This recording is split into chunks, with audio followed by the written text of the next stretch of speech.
tidings, ladies and gentlemen of the Lodge, and welcome back. Today's video we are talking Kingdom Hearts and Organization 13. Specifically, how every single member of Organization 13 was a traitor in one way or another. As we know from the Master of Masters and Union Cross, the letter X can be utilized as a sigil to represent a traitor. And as we know, every organization member, with the exception of Ansem and Dark Riku, had an X in their name. So in this video, we're going to quickly roll through every organization member, and I'm going to lay out how exactly they were a traitor. Starting with what I like to call the Larlucia coup d'etat. So what was that combination of sounds that just came out of my mouth? Well, Larlucia is a combination of Larxene and Marluxia, while coup d'etat is a phrase that means the violent overthrow or alteration of an existing government by a small group. And again, this is a phrase that Larxene herself has referenced in Kingdom Hearts 3. But to round the two of these out, we see both in Chain of Memories and Kingdom Hearts 3 that their motivations are, in a sense, to overthrow the organization and elevate their positions. Now let's move on to the Sea Salt Trio, who are probably the most interesting bunch when it comes to this in the crew. So let's start with Axel. And when it comes to him, who didn't he betray? Obviously, when we start with Chain of Memories, we can see that he betrayed that Larlucia coup that he was supposed to be a part of. Then we have his mission with Saïx to locate Subject X. He essentially abandoned that, making him a traitor to that cause. And then we have all the times and circumstances where he betrayed Xemnas and the organization at large, whether it be in Kingdom Hearts 2 or Dream Drop Distance Kingdom Hearts 3 when he joins the Guardians in full. Next, let's move on to Xion, who she's probably one of the more obvious of the bunch. We saw her outright betray the organization in real time in Kingdom Hearts 3. Same thing goes for Roxas. We know that by the end of Days and Kingdom Hearts 2, his goals were no longer aligned with the organization, but we saw in Kingdom Hearts 3 that he showed up on the battlefield to complete his betrayal in full. One other thing worth mentioning is that in Remind we see Axel, Roxas, and Xion reclaim this sigil for themselves, so that it no longer signifies what it used to. We'll get into that in another video one day, but for now, let's move on. Next, we have Saïx, who, again, he's another very obvious one.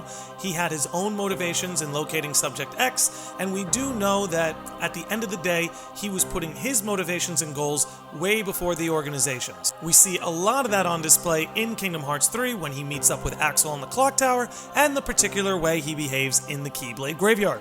Next, I want to talk about both Vexen and Demyx, because their betrayals go together for the most part. And in the case of Vexen, we saw him join the organization at the beginning of Kingdom Hearts 3, but it was for the intents and purposes of betraying them later with his replica program to bring the likes of Roxas back. The reason I tie him up with Demyx is because you see him team up with Demyx and essentially use him as a delivery boy. So this whole situation of betraying the organization and getting a replica to the Guardians was put together by both Vexen and Demyx, making them traitors to the organization.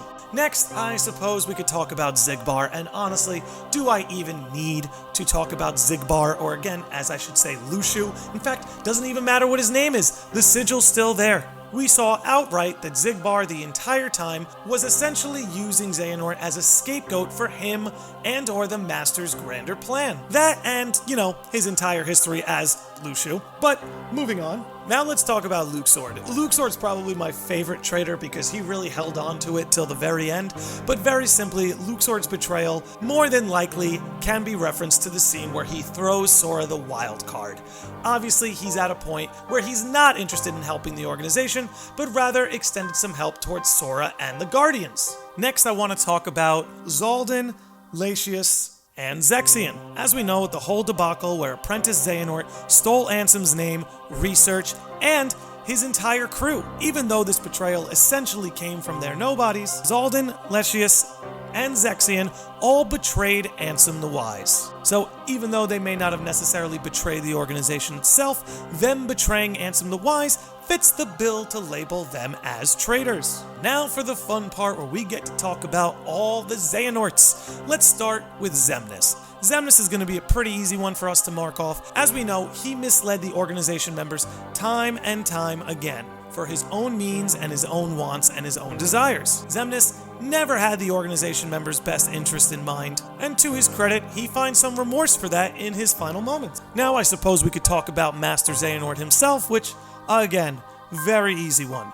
He literally betrayed Ericus, his best friend. So as much as you guys know I love to talk about Master Xehanort, that's going to be a quick one on his end. Then we have young Xehanort, and I feel there are 3 different ways we could approach this one.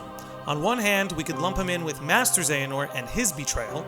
On another hand, we could look to Dark Road and see him striking down Balder and question whether or not he needed to go that far. And then, if you're a sicko like me, and you think young Xehanort is bound to return, then maybe there's a betrayal that he hasn't quite committed yet.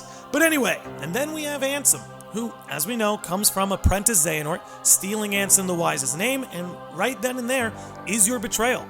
This character was created in an act of betrayal itself. Then we have Dark Riku, who, again, he's a pretty easy one. He betrayed Sora in Kingdom Hearts 1, making him yet another easy one to pin down. Then last but not least, we have Terra Xehanort, who we know is the result of Master Xehanort's heart forced into Terra's body. So seeing as he is the human form of both Ansem and Xemnas, we see easily how he fits into the traitor trope. And again, as we just covered with Ansem, the creation of Ansem was due in part to the betrayal of Terra Xehanort to Ansem the Wise. So there you have it. Every single Organization 13 member, be it from the Kingdom Hearts 2 or Kingdom Hearts 3 era, was a traitor in one way or another. Again, not all of them betrayed Organization 13 itself, but in the case of Dark Riku and Ansem the Wise's apprentices, we see that they were traitors before being recruited by the organization, or as a result of being recruited by the organization.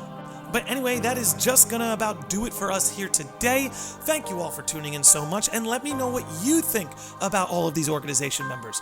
Were there any acts of betrayal I missed? Was there anything worth noting that I may have left out? Please let me know in the comment section below. Again, thank you for tuning in. You all be good out there. Be good to yourselves and each other. And I will see all of you beautiful sickos and normies next time.